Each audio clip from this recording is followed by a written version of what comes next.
I just wanted to kind of clear some of that stuff up. So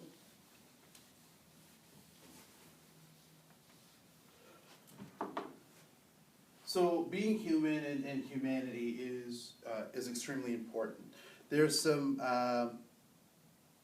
other pieces that I kind of want to add to this as we kind of talk about some of the cultural universality of the human experience, right? So as we kind of deal with that stuff, I want to add that we're always human, and that our humanity cannot be divided. We cannot be a divided creature as it pertains to our humanity. So those things become extremely important for us to realize and recognize. So we are always human, and that our humanity is foremost and paramount, right? So one of the things that I want to talk about is this concept of authentic humanity versus this kind of pseudo-humanity or this false humanity.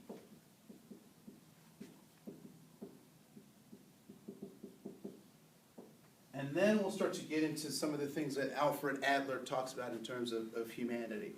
So there is this authentic humanity, and then there is this false humanity. And I'm going to flip over here to my notes to get the best illustration of this point out of my notes. So if you don't mind, I'll just kind of flip through. Find that part.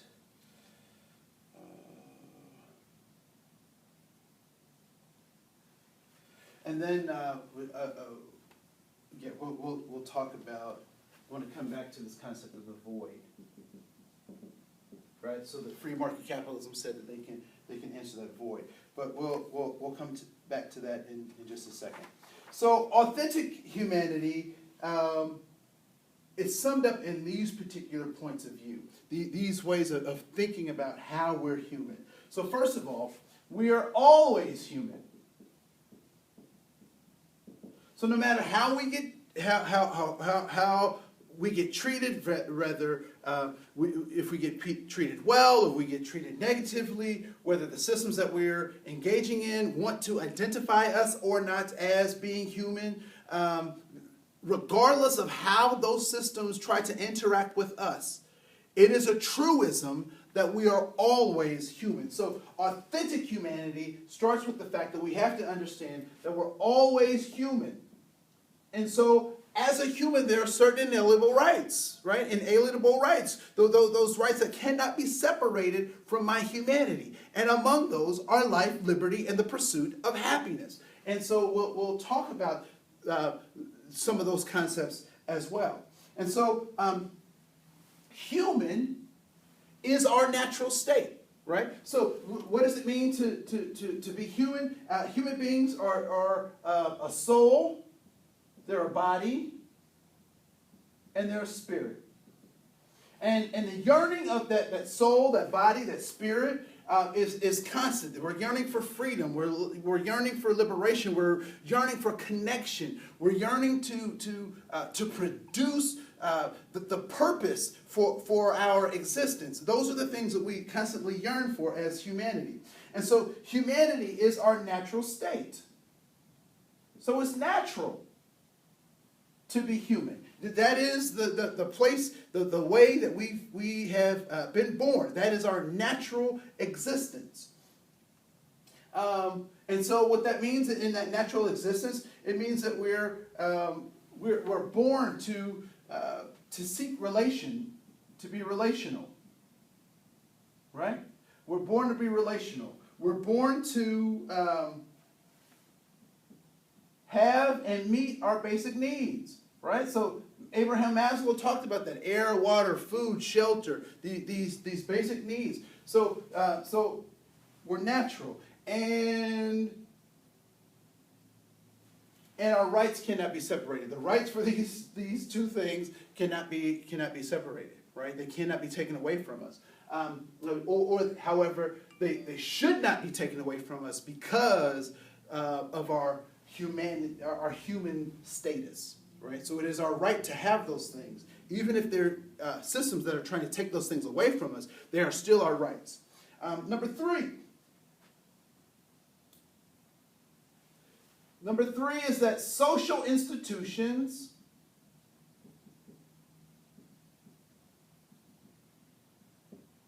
offer false humanity. That social institutions, by their nature, do not offer authentic humanity. They offer pseudo-humanity or false humanity.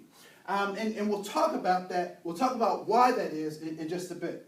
Number 4, when we start talking about authentic humanity, I want you to keep these things in mind, that we're always human, that humanity is a natural state. It is natural for us to be relational, to have and get our basic needs met. That is our human nature, and that our rights can't be separated from our humanity, or they should not be separated from our humanity. And that social institutions, by their nature, offer a false humanity. Number 4, race, gender, and class distinctions are membership status, which also support this false reality. And so race, gender roles, and class distinctions have nothing to do, or not related to our humanity, or should not be considerations for our humanity. I am not less human because I am a part of some nation state's definition of race, or that I have been born without my choosing into a particular gender group, thus being subjugated because of a decision that I did not make myself, or that because of the nation state's class system, its hierarchy, that I am subjugated or less human. So there is no relationship between race, gender roles, and class to my humanity. There's no relationship. There's no ratio. I am always, number 1, always human. Number 5, that choices are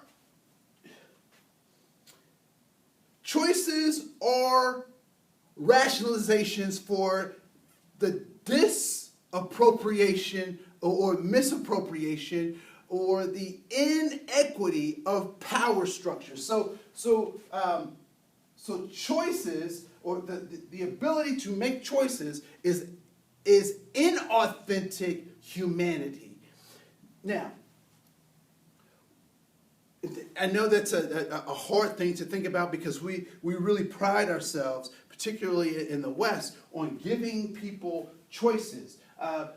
But unfortunately, the choices that we typically offer people are not authentic choices, right? So what societies do is they offer certain kinds of choices to provide, to direct certain types of behavior, right? So, for example, you have the right to smoke. You have the right to smoke. You have the so-called freedom to smoke. There are stores where you can buy cigarettes. There are places that you can buy tobacco, and you can buy the papers to roll up your cigarettes. You have the choice to smoke. However, to exercise that choice, the society has set up something that is a deterrent to you smoking, which is what? High prices. Right? So to exercise your choice, given this political environment, given this this economic system that we're engaged in, the choice is yours. But the society has set a false choice, because what they want you to do is to not smoke, but they give you the choice to smoke, given certain stipulations and parameters. And so so the idea of choices is false humanity. Because systems, governmental systems, societal institutions give this false choice, right? So choice. So if we're not having choice, what is authentic humanity? Authentic humanity is understanding the relationship between cause and effect. So because I do this, there are some impacts to my behavior. So it's not so much about my choices, it's about the cause and effect of what I'm doing. So if I do this, so authentic humanity is not trying to drive people to make choices, but having the understanding that there is some impact of your behavior on you and those people around you. That is authentic humanity. Point number 6 about authentic humanity. That dehumanization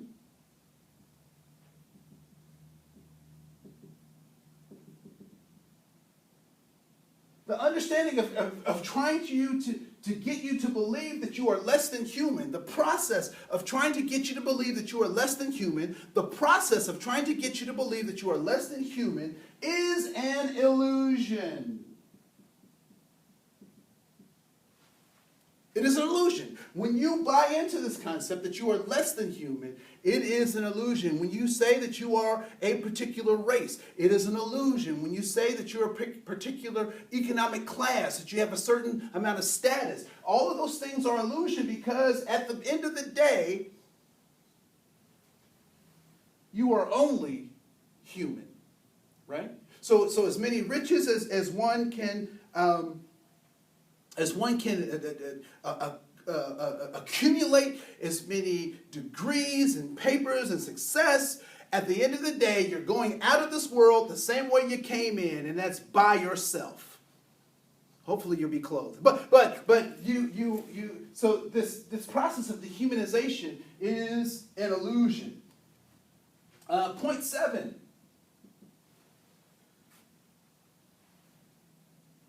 And so if I succumb to this dehumanization illusion, the only way that I am not human is if I lay down my humanity.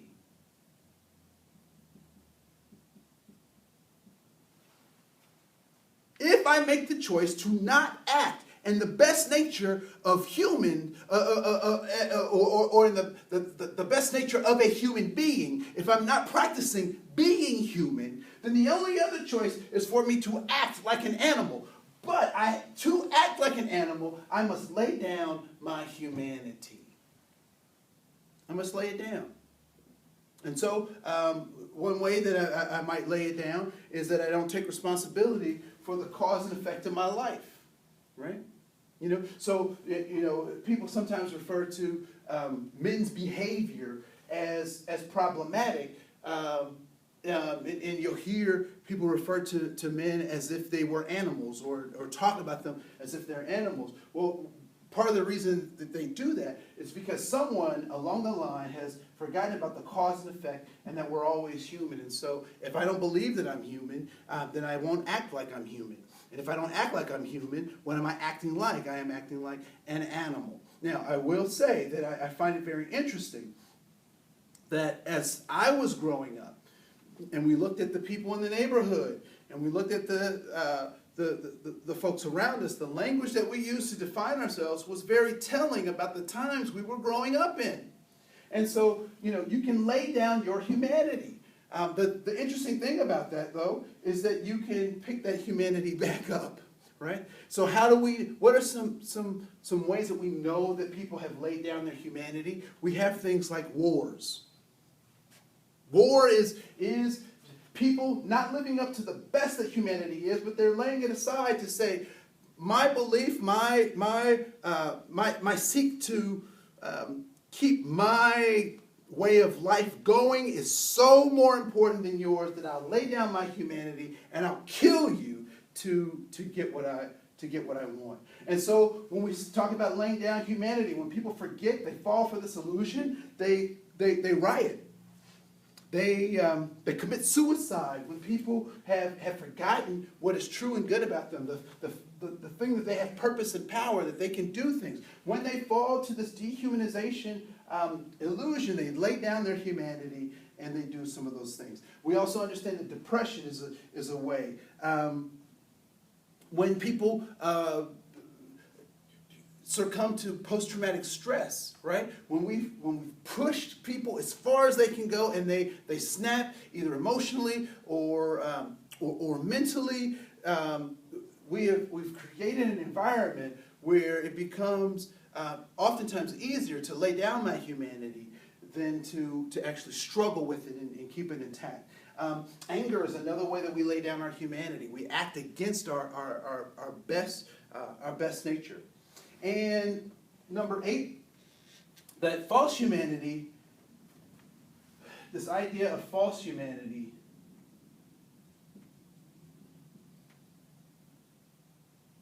is an attempt to dehumanize.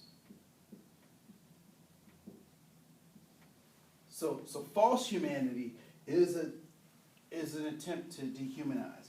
And so let's talk a little bit about what false humanity is.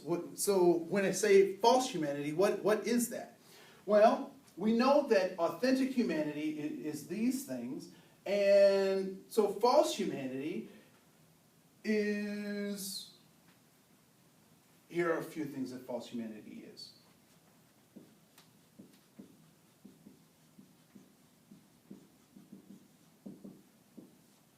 False humanity is membership. So when a nation state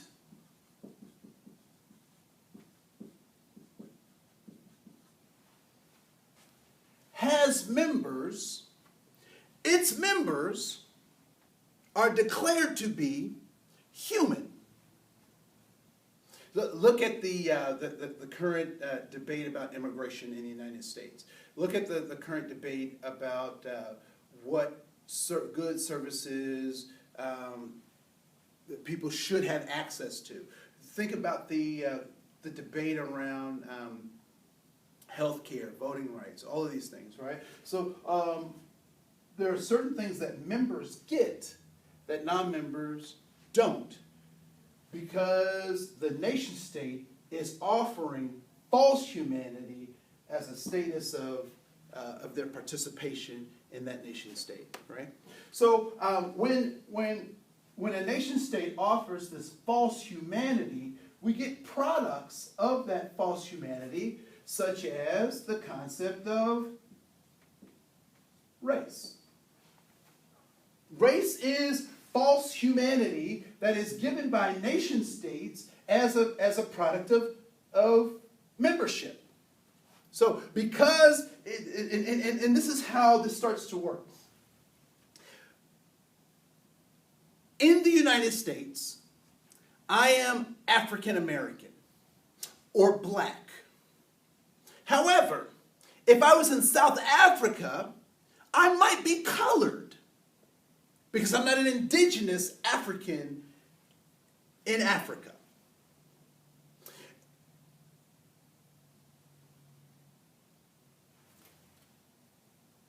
What we've come to understand about race is that it is a political construct designed to organize people in a particular kind of way. And so if race was biological, if race was anthropological, meaning that I could look at an artifact and say this came from this particular racial group and this belongs to this racial group, or back to biology, if I could look at this particular gene and say that no other human beings have this gene except for this particular group of people, then I could come and say that race is a thing. And race should be, if race is biological, if race is anthropological, whatever a person's race is in the United States, it should be the same as it is in Egypt. It should be the same as it would be in Guam. It should be the same as it would be in Siberia. So all of this concept of race should consistently show up the same over and over and over again, no matter where people are. But in fact, that is not the case. That race is a condition of membership, which is the usurping of or the providing of this false humanity. And so because I am a particular race given my nation state, then I get certain membership privileges associated with what it means to be a human being. And so race is false humanity. Also, what else supports false humanity? This concept of freedom. Freedom, it supports the idea of false humanity. Right? And freedom is very much related to this idea of choices. Freedom is conditioned upon the membership of a nation state. So because I am a member of a particular nation state, I am allotted certain freedoms. And when I do something that is an infraction on that nation state, they will take away my freedoms. So freedom, the concept of freedom, is a false humanity because it is based on membership to a nation state. And so nation states do not define what it means to be human because I was born human. And so instead of freedom, what should we be looking for? We should be looking for liberty. Now, what's the difference between freedom and liberty? Freedom says that if I don't follow the rules of the nation state, if I don't do what the nation state says, they will take my freedoms away. Liberty says, regardless of my membership in the nation state, regardless of, all of these other confines that the nation state says that I have to be subservient under or work within, the parameters, I am still human. One of the things that really puzzles folks is that, and I've heard this from a dear friend of mine in terms of the incarceration of Native Americans and why being incarcerated does not seem to be a deterrent for many Native Americans or for Native Americans that my friend was referring to. And the thing that is very interesting is that my friend was sharing that for many Native Americans, one place is the same as another place. Or another way to say it is that there is no difference between this place and that place. And so whether I am on the res, or I'm in prison, or I'm in this part of the world versus that part of the world, in the grand scheme of things, according to my friend, there isn't much difference. And so if I don't see the taking of my freedom as a deterrent, it's very hard for the system to control me or to monitor my behavior. And so what happens is that oftentimes Native Americans sometimes don't even recognize it, that they have a liberty that other people don't have, right? And so this is false humanity. So race is false humanity. Freedom is false humanity. Class, status is false humanity. Because I've been able to accumulate wealth, accumulate status within this nation state does not make me more or less human than anybody else, right? So race, freedom, class, status, and again, gender roles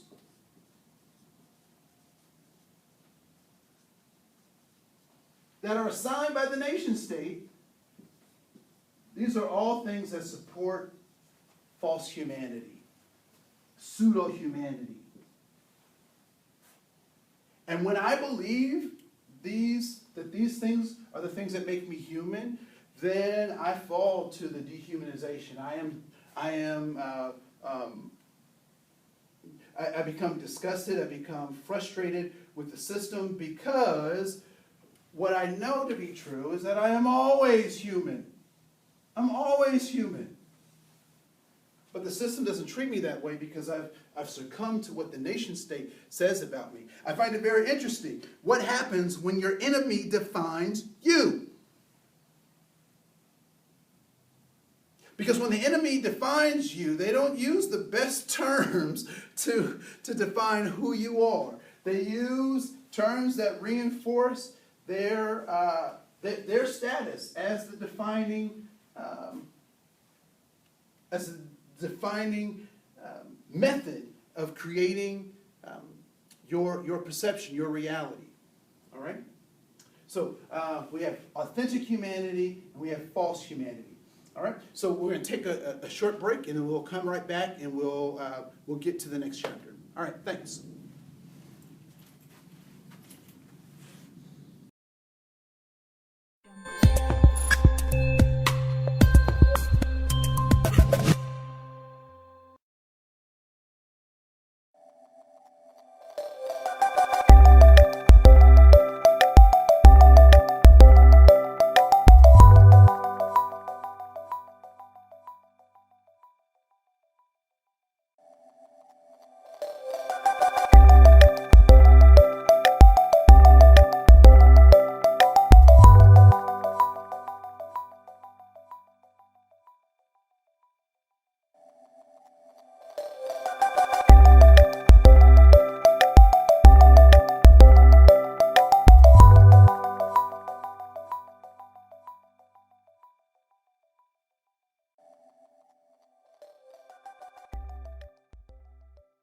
I just want to say thank you for joining us here at AM Horizons Training Group.